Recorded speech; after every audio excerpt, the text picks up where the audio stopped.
বিসমিল্লাহির রহমানির রহিম। আসসালামু আলাইকুম। কেমন আছেন সবাই? আশা করছি ভালো। হাজির হয়ে গেলাম নতুন একটা রেসিপি নিয়ে।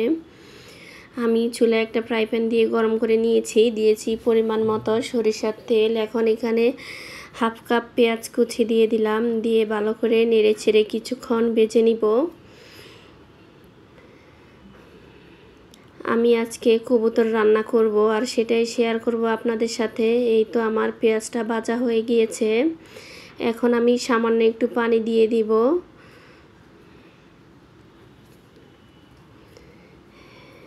দিয়ে দিচ্ছি আদা রসুন বাটা 2 টেবিল চামচ, দিচ্ছি হলুদের গুঁড়ো হাফ চামচ, মরিচের গুঁড়ো 1.5 চামচ, দিচ্ছি জিরা গুঁড়ো 1.5 চামচ, গরম মশলা গুঁড়ো 1 চামচ, লবণ 1 চামচ দিয়ে ভালো করে নেড়েচেড়ে মিশিয়ে নিচ্ছি। আমি এখানে 2টা কবুতর রান্না করব, সেই পরিমাণে আমি মশলাগুলো দিয়েছি। এই তো ভালো করে নেড়েচেড়ে নিয়েছি। এখন ঢাকনা দিয়ে মশলাটা কষিয়ে নিব। এই তো মশলাটা কষানো হয়ে গিয়েছে। আমি আবারও ভালো করে নেড়েচেড়ে মিশিয়ে নিচ্ছি।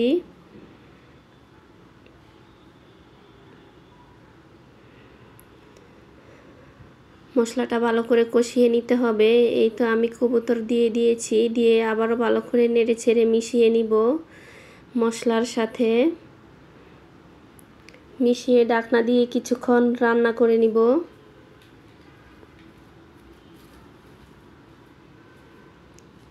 প্রায় 2-3 মিনিটের মতো আমি রান্না করে নিয়েছি ঢাকনা দিয়ে। এখন আবারও ভালো করে নেড়েচেড়ে মিশিয়ে নিচ্ছি।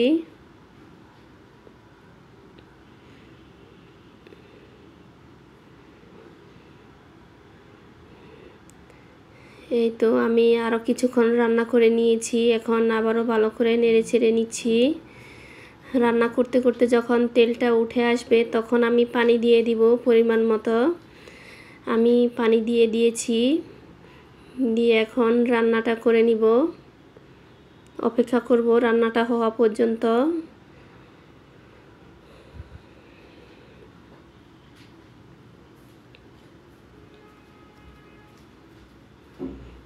এই তো আমার রান্নাটা প্রায় হয়ে গিয়েছে।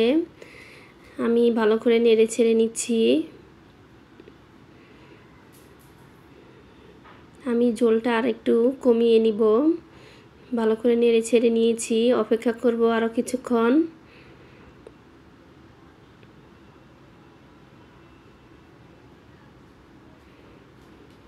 এই তো আমার রান্নাটা হয়ে গিয়েছে। আমি এখন পরিবেশন করে দেখাচ্ছি কেমন হয়েছে।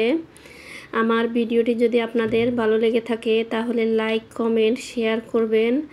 দেখা হবে অন্য কোনো ভিডিওতে। সেই পর্যন্ত সবাই ভালো থাকবেন। আসসালামু আলাইকুম। আল্লাহ হাফেজ।